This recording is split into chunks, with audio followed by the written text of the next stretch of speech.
Hello, everyone. Welcome to Coffee Paste. I'm Pedro, and my guest today is Katarina Lanier. She's an artist, and she's going to have a performance called "Call Me Three Times" at a space, a kind of gallery called Mono in Lisbon on the 24th of March at 8 p.m. Hello, Katarina, and first of all, thank you so much for being here with me. Spend a couple of minutes talking with me. Thank you, Pedro. My pleasure. First of all, I'd like you to tell me a bit about your artistic background. Can you let us know how you came to this point in time? I grew up as a dancer. I don't know how, can you hear an echo? I'm fine. I grew up as a dancer and always danced contemporary dance. I went to an art school when I was a kid, so I started making dance pieces quite young. And then little by little, I just kept trying to quit and kept doing it again and couldn't stop and came to visual arts and video work and performance art, kind of beyond the dancing body and beyond choreography and dance composition. Mhm. So it's kind of been a long, winding journey. I'm also a baker, so I get inspired by a lot of different things. But Right. Sure. Can you let us know a bit about your experience in the PACAP program at Fondança? That yeah, I think it's the origin of this performance. I think. so this piece, I came to Lisbon. I moved to Lisbon because I did the PACAP 5 program, curated by João Fiodeiro with Carolina Campos, Marcia Lança, and Daniel Pizamiglio.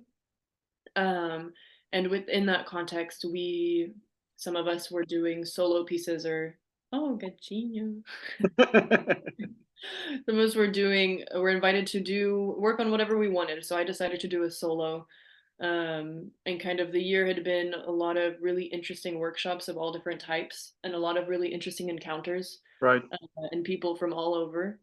And so that definitely nourished a lot of conversations.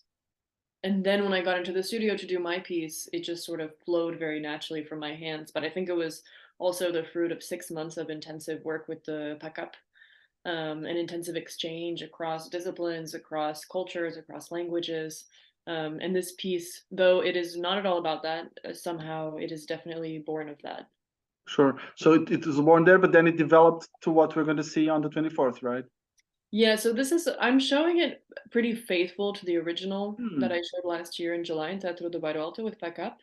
But there's quite a few modifications, or there's a handful of modifications, and it's sort of had time to live and breathe in a different context.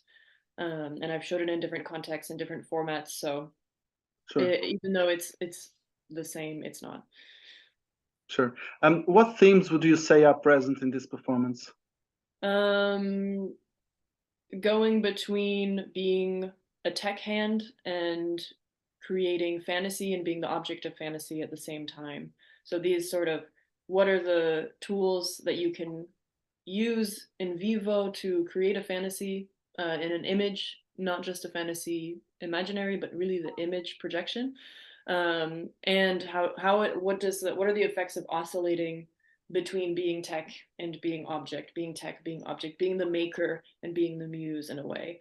Um, I would say those are themes that are present, as well as playfulness and joy and desire and attraction and kind of what tools can you have at your disposal or can you put to create your fantasies and what you idealize, and at the same time sort of what are the edges of it and why it's also totally fake, so I invested also lying and playing with fantasies that are not my own as well. Well, my cat is wants to show herself.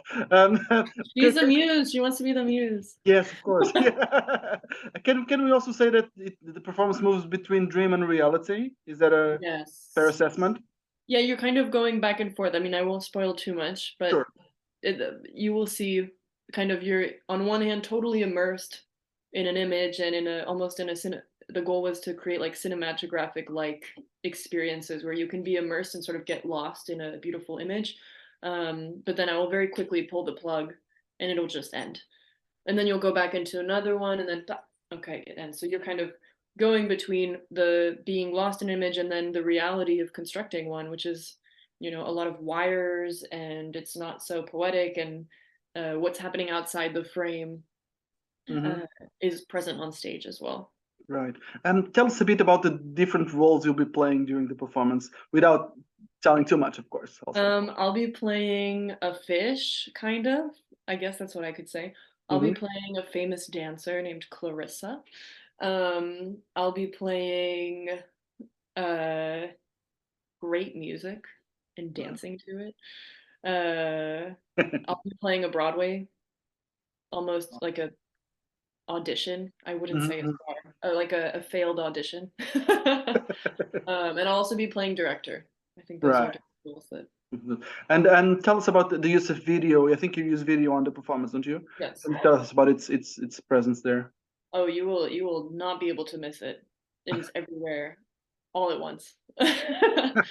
It's happening in a variety of levels. The performance and the video are all sort of intertwined and using different devices and different layers and different ways of engaging with the projector and the camera and the lights and my body.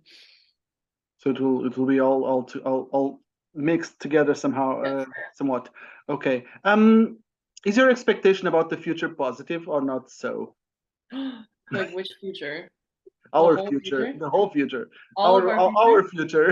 in the whole world? Well, you can narrow it down if you feel better about it. Wow, it's a lot of weight for a little dancer to think about. I mean, I really hope that, you know, we sort of go through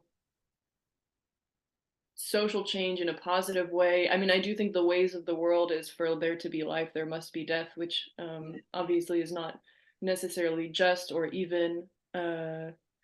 And art kind of offers us a place of philosophy and beauty and relief and reflection that can go intertwine with the different difficulties and joys of life. I don't know. I hope it's the best, but I I don't think the best will be happening all the time.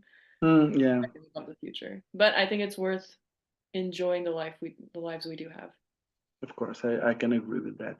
Mm. I'll just remind our viewers that the performance "Call Me Three Times" will be presented on the 24th of March at Mono at 8 p.m. Katarina, thank you so much for taking the time Thank to talk to you. me. See you Friday. Ciao.